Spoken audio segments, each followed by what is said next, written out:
A água. Em um planeta com mais de 2/3 de superfície cobertos por ela, temos cada vez mais nos perguntado: o que está havendo com a nossa água potável? Boa tarde, hoje iremos falar sobre a água, um recurso que está ameaçado no planeta. Nossa água, saber usar para não faltar. Água de beber, água para comer, água para viver. A água está presente em tudo que a gente faz. Além do uso doméstico, é essencial na agricultura, na criação de animais, como base para milhares de produtos, movimenta indústrias e usinas na produção de energia. E à medida que a população cresce, as cidades aumentam e se desenvolvem, e a demanda por água aumenta todo dia. Mas temos água suficiente para atender essa demanda crescente? Vários estudos apontam que, se continuarmos no ritmo atual de uso, muito em breve podemos enfrentar uma grande crise de abastecimento no mundo todo. Aqui no Brasil, em muitos lugares, inclusive onde a água é aparentemente abundante, já começou a faltar. É sério, a água é um recurso limitado. É preciso cuidar bem dela para que não falte. E uma das maneiras de cuidar bem da nossa água é usá-la de forma racional. A primeira ação é simples: detectar e combater o desperdício.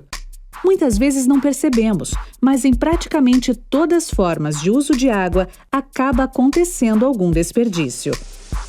Os motivos podem ser muitos: falta de cuidado ao usar a água, equipamentos ultrapassados e pouco eficientes, ou vazamentos e falta de manutenção em redes e encanamentos, entre outros. E todos, do menor ao maior usuário da água, podem e devem dar uma parcela de contribuição. De toda a água do planeta, 97% dela é salgada e 3% dela é doce, mas 2% dela é congelada e 1% está em uso e metade dela está poluída. Atualmente, mais de 1 bilhão de pessoas no mundo sofrem com falta d'água.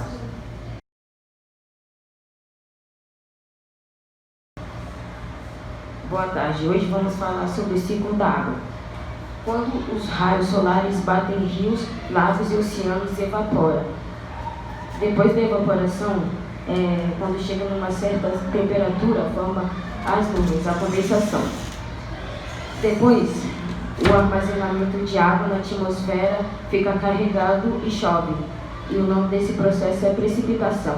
Quando chove, forma a infiltração na água e assim formando os lençóis freáticos.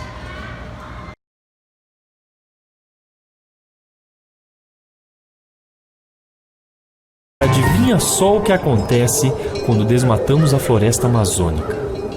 Sem as árvores para manter a umidade e fazer a chamada evapotranspiração, parte da água que vem do Atlântico passa a ficar por lá mesmo.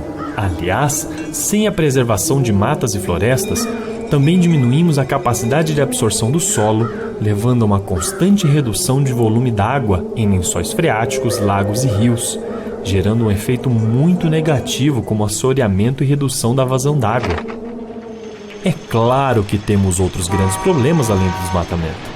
Por exemplo, infelizmente ainda é uma realidade no mundo o fato de literalmente jogarmos a maior parte do nosso esgoto em rios, lagos e mares e contaminarmos lençóis freáticos com agrotóxicos devido à infiltração da água em regiões com excesso de defensivos. Além, é claro, de usar água potável para dar descarga ou lavar a calçada. Há também o baixo aproveitamento da água da chuva em centros urbanos. A pavimentação das ruas e calçadas, principalmente quando feita com asfalto ou outros materiais não permeáveis, torna a água da chuva um problema. Isso não soa errado? Afinal, a chuva que deveria ser a solução para a falta d'água nas grandes cidades simplesmente escoa para bueiros e valas e é completamente inutilizada. Racionar água faz parte da solução. Porém, se não reconhecermos o grande problema que é a falta d'água potável e começarmos a tratar nossos esgotos e a preservar de verdade o meio ambiente, principalmente nossas florestas, agravaremos cada vez mais a nossa situação. Pense bem. Boa tarde. Hoje eu vou falar sobre os principais problemas em relação à água. Consumo crescente, aumento populacional, poluição e degradação das reservas hídricas, crescimento urbano, pavimentação, desmatamentos das matas ciliares e desperdícios. 150 litros de água por dia foi o consumo médio do brasileiro nas 81 cidades pesquisadas. 80% da água consumida se transformam em esgoto. 36% da água produzida foram perdidos em vazamentos, falta de medição e ligações clandestinas. 39% do volume de água consumido nessas cidades recebeu algum tipo de tratamento. 5 bilhões de litros de esgoto por dia não recebem tratamento e foram despejados na natureza. Vou falar da importância das matas ciliares para a preservação dos rios. A mata ciliar é a vegetação em volta dos rios e lagos. A mata ciliar serve para proteger o rio de erosão e assoreamento, como mostra aqui na imagem. Como vocês podem ver aqui na imagem, um rio sem mata ciliar sofre com erosão e assoreamento. E logo na imagem abaixo tem um rio aqui de árvores ao redor sem sofrer assoreamento.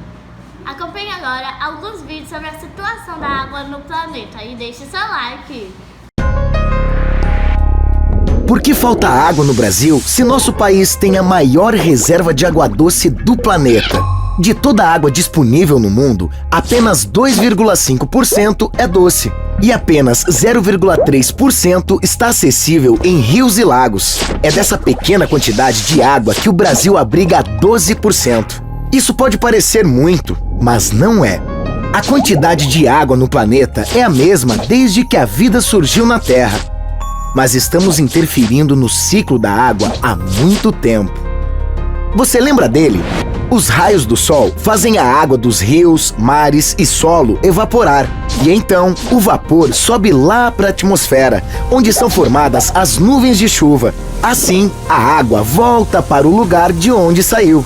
As florestas protegem rios e nascentes e absorvem parte das gotas de chuva que lentamente chegam ao solo. Com isso, a água pode ser absorvida novamente da maneira correta, alimentando os lençóis freáticos, que por sua vez alimentam os rios. O problema é que nossos rios e nascentes estão cada vez menos protegidos.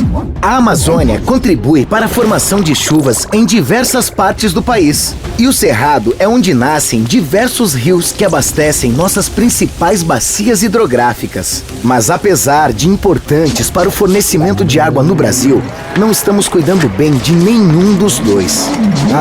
Metade do Cerrado já se foi. E em 4 anos, desmatamos na Amazônia uma área equivalente a 5 cidades de São Paulo.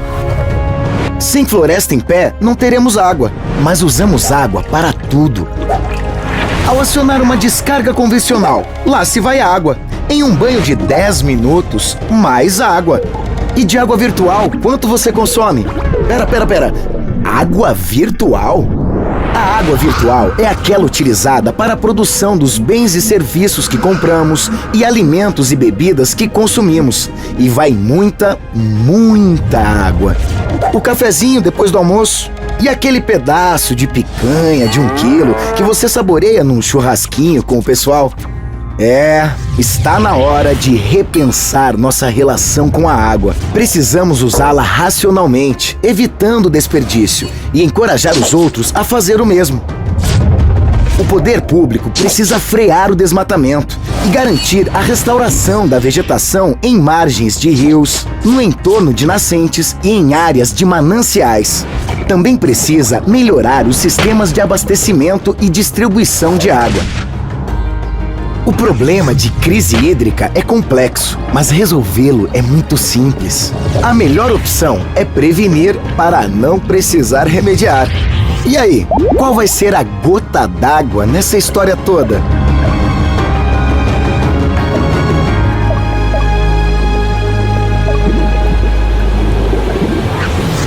Então, o que podemos fazer para preservar a água? Preservar as áreas de nascentes, reflorestar as regiões de cabeceiras e repor as matas ciliares. Promover programas de educação ambiental. E em casa, Como podemos ajudar?